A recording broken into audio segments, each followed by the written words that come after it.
Hello, everybody. This is Andy, and welcome to episode 21 of Gregtech New Horizons.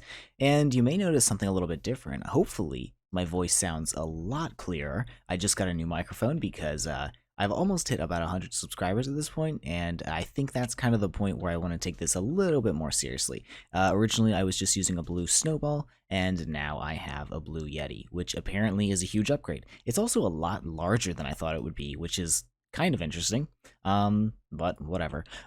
Okay, so we're here in the overworld. I set up this rocket because someone mentioned in the comments last time that you probably can't launch from the Twilight Forest, and I'm gonna not risk potentially like I'm going to not risk potentially losing a rocket by launching it into the void from the Twilight Forest, and we're going to launch from here. So I've brought this guy here, made the fuel loader, made oxygen tanks for myself in here, and I also have some more in my backpack, and we should just be ready to go to the moon. I got 10 of these cetane boosted diesel cells from a quest reward at some point, I think, or maybe I got it from a loot bag. Either way, it is enough for 2 launches to the moon and 2 launches back, which should be enough. As you can see, it is full. It took 5 of my cells to do that. It also eats the cell, which is a little annoying. But let's go ahead and launch. And the sound's a little bit loud, but off into the atmosphere we go. This guy's actually fairly quick. I'll meet you in space. I'm almost in space, and for some reason the sound has died away. Oh, there it is. There's the inventory, or the GUI. So we want to... I don't think we can go to any of these places. They are green, because I think they're in the... I don't know why they're green. There are places we can go to. Maybe these... Oh yeah, these things just literally are not implemented yet, or maybe we have to discover them. Anyways, we want to go to the overworld, but we don't want to go to the overworld. We want to go to the moon. This GUI is a little more confusing than I remember it being, but you click on the overworld, then you go to the moon, and I think if I click launch, we will depart to the moon. And I guess I'm floating. Okay. Wow, this is actually really, really pretty, and I can slow down, but not too much, because we're still 600 meters in the air. There's Earth, and it still hasn't loaded in, and we're going very fast. And we're about to touch down. Okay, wonderful. It doesn't look like our spawn is that bad either, though I don't quite see any dungeons in our spawn area. That's perfectly fine. We're not going to worry about that right now. I think that is implemented in this pack, where we have to go to the dungeons to get the stuff we need for the next rockets. But what we're really looking for is not this meteoric iron stuff. We will need that eventually, but that's not the goal. Our goal right now is applied Energistics. So I'm going to need to find an ore chunk, and then from there I can extrapolate out and find the ores that I want. And this is kind of funny. This is an aura node, except it has one of the not tier 1 I guess aspects. It has Mortis in it instead of like Ordo or the other ones. It has Perdicio and Mortis. We're never going to really need Mortis in this form, but it does exist. They're rare, but they do exist. So I know it's dark and you probably can't see anything because of YouTube. However, this is the vein that I'm looking for. I literally just went down a hole and I found a bauxite, ilmenite, and aluminum vein. This is actually the better ilmenite or bauxite vein than the other one, which only it contains chromite, which is really important, but this is a great way to get aluminum right now. I'm going to mine some of this out, and hopefully we won't run out of oxygen before I go back. Oh, we'll be perfectly fine. I'm going to mine out a lot of this. Where is my guy? There it is. You know, this pack is really weird in a lot of ways, but I think it might be the most weird for that I'm actually considering using this aluminum vein in order to get aluminum. Usually aluminum is literally trash because it comes from clay, but at the moment, at least, I don't think I have any way of automating clay production. So I'm just gonna process this stuff up. It's also, the ores in this chunk are fairly rare. Compared to like moon dirt, moon rocks, but that's okay. It appears we have some visitors. Still really not sure if you can see anything, but that's a creeper, and that's a good creeper. Come on, buddy. Good thing. Oh wait, that guy has 2 bows. Come on, dude, get the heck out of here. Thank you. After a lot of digging and a couple of crashes, I've decided it's time to go home. I think I have enough comfortably. This is so loud. I'll talk when I get back. So apparently I'm an idiot and I forgot to put on my parachute, but the fall didn't kill me. So I guess whatever, I'll take it. Give me my stuff back. Let me have... Is there any reason to take this guy? Probably not. It's just a crappy chest. And I can go set it back up over where our fuel loader is, but I'm not going to be using it for a little while. Oh, that's way over here. I did not come back in the same place I left. Huh. Actually, I'm fairly certain I've never ridden the rocket back to Earth before. I usually have some form of teleportation by the time I start doing Galacticraft, if I do Galacticraft, and I just teleport home. However, we don't really have a whole lot of teleportation until we get to the dislocators, I don't think. And those are probably a little bit off, like just a little bit. We'll get there soon. In order to get the rutile I need, I can either blast furnace where is it? I can blast furnace ilmenite dust with carbon in order to get a little bit of wrought iron, which is actually quite useful, along with 4 tiny piles of rutile. So it's about a 2 ilmenite to 1 rutile dust. That's not a terrible ratio. So I'm just going to go ahead and process all this ilmenite in the most efficient way I know how. I'm also allowed to use this bauxite, however I have to crush it, make it not impure, and then electrolyze it, and there's quite a few byproducts that I don't want to deal with right now, so I'm going to go the ilmenite route. Okay, this is a post-video Andrew cutting in because there's some technical difficulties.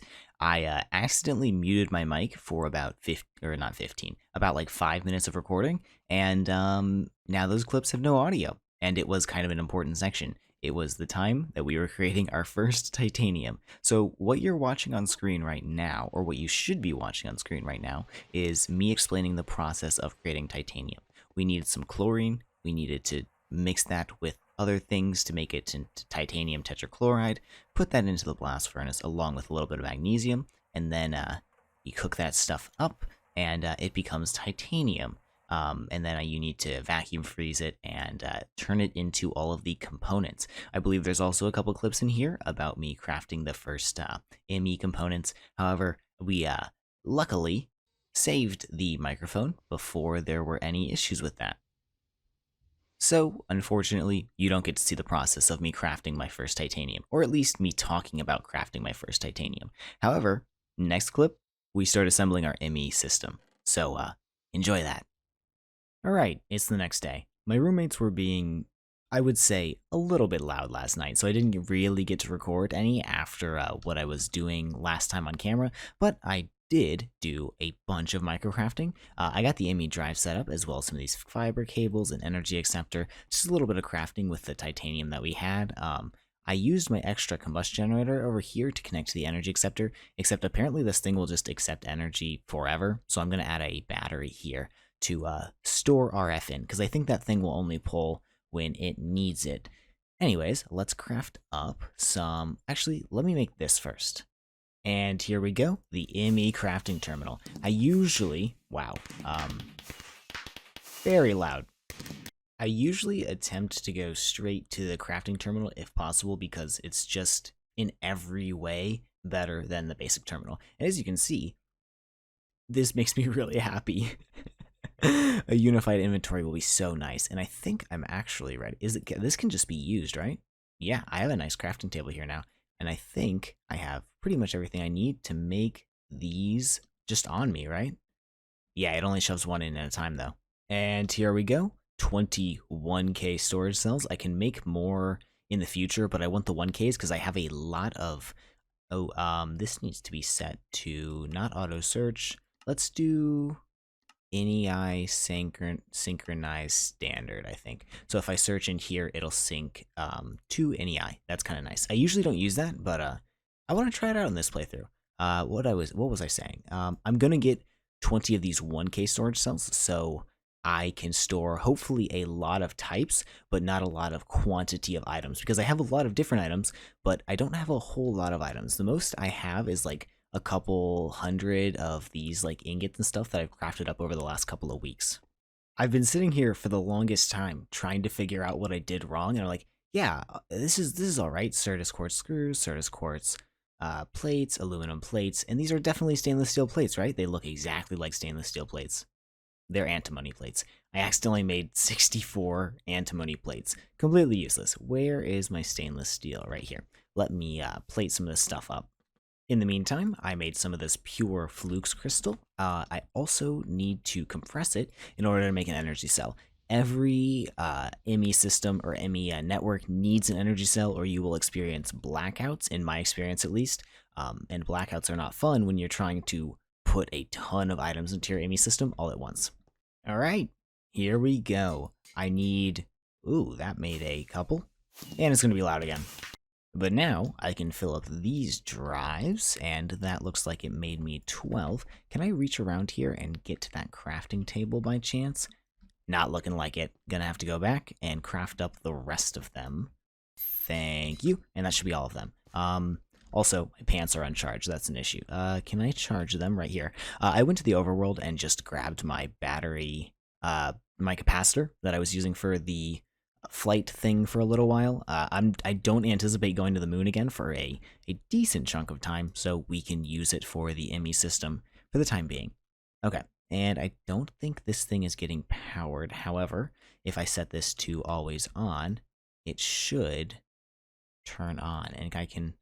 Oh man, there it is. I can put things in there. I'm going to sort by number of items, and I can just start having an ME system now. Also, I disconnected this thing. I allowed it to only output on this side that the thing energy is inputting into, and this ME system is not cheap. We'll be able to keep up with it just fine. However, it uses 335 RF per tick in its current state, and I don't even have a controller or any auto crafting on here. So we're definitely going to have to amp up production of energy soon. I should also probably set this back to input, please. Thank you. This is really nice to have. I'm going to go ahead and move all of my stuff over, and I'll be right back. So I've just learned something. Apparently, storage drawers in this update don't like being broken and then immediately picking up all of their items. Because I just voided 700 pieces of tin. I might give it back to myself. However, I also might not. We'll see. I might just go mining anyways soon in the next episode, so worry about it. So hopefully this will not void. Yeah, you gotta wait a second for some reason. I don't like that. I think it should just not destroy all my items. So I went ahead and moved everything into our ME system, and as you can see, it's looking pretty nice. I'm not going to go into the intricacies of ME right now. When we get into auto crafting and controllers and all that kind of stuff, I'll do that. But for now, just know that we are byte limited, or not byte limited, we are type limited. Most of our bytes in this storage thing are not filled up. Am I explaining this right? We're type limited. So we have a lot of different types of items, but not a whole lot of any specific items. As you can see, we have a lot of ones down here. Anyways, I can go over here and start breaking these drawers because I don't need them anymore. I will eventually have a drawer wall for high quantity items, but at the moment, I don't really have any super high quantity items, and also storage buses are way too expensive. And wow, clearing out that drawer wall and opened up a whole lot of room. And now that we have a unified inventory right here, we can literally do everything we were kind of doing with the drawer wall, like in reality. So if I want to craft something, I don't know, what can I craft? Do I have some flint? I do have a couple pieces of flint. I can take some flint right just like that. Grab some wood. I have some oak logs. And just make myself a crafting table. That feels incredible, dude. Okay. So now that we've got ME, it's time to start upgrading some of our infrastructure. Now that I have a unified inventory, I am completely ready to tear a lot of this down and rebuild it in a way that's better. And the first thing that I did was, well, like make some of the stuff that I need for it, like super tanks, item conduits, and then rip out the infrastructure that I need to make those items so I can put it up elsewhere. The first thing I want to do is upgrade the petrol, or the, what do I want to call it? Oil processing up there. So I want to be able to throw these in here, and that actually fully empties it. Wow, I get 1,000 buckets every time I do this. And then I would like to process that oil. And here it is, the passive production of diesel using better conduits, better fluid transfer, all that kind of stuff, and better tanks. This is a super tank too, actually. It was surprisingly cheaper to make since I had a lot of vibrant alloy on hand rather than pulsating iron, because these first tier ones right here require pulsating iron. I also never want to fill up on this, ideally, because if I do, this whole system will stop. But it's going to take a very long time to get 8,000 buckets of that. So we are producing fuel, or diesel, right here. I don't know why it's called fuel. Sometimes it's called diesel, sometimes it's called fuel. This time, it's called fuel. I just need to throw this into its own tank and go ahead and export fluids. Okay, perfect. And I'm just doing some black magickery with the item conduits to automatically send it back to a tank to take the heavy fuel and bring it from place to place. And with that completed, I believe I have effectively grown out of this system I built a long time ago up here. The new one is a lot smaller because of the access to better tanks, and is running faster because it's all on MV. The next step is to turn it into cetane boosted diesel. However, that requires tetranitromethane, which I do not have any of yet. However, we'll get onto this soon. I'm going to go ahead and rip all of my fluids out of here and put them downstairs just so I can kickstart the system, and I'll be right back. And for the most part, there we go. I've left a little bit of fuel in here because this is still being used in a couple parts of the base, and I'll rip up that infrastructure in between videos. However, all of this stuff is no longer producing, and most of the fluids are just completely gone and downstairs now. And I'm producing fuel at a very, very fast rate, much faster than I was before. In addition to the maybe 300-ish buckets that I moved over here, I've already produced, say, like 300 or so. This is producing incredibly quickly. It will slow down as soon as these backlogs fill up. However, by that point, we'll have multiple thousand buckets of fuel, and I think we'll be okay for a long time. And I can always just dump more oil in here. And you know what, guys? I know the video is going to be short today, but I think I'm going to end it there. I think this feels like a very natural stopping point. We can upgrade everything tomorrow, get some more blast furnaces going, and move all of this stuff to the places where they're going to live for approximately the rest of their lives. So, yeah. Hopefully you guys enjoyed the video. If you did, maybe leave a like or something. I don't really know. Have a fantastic day, though, and I'll see you next time. Take care. Bye-bye.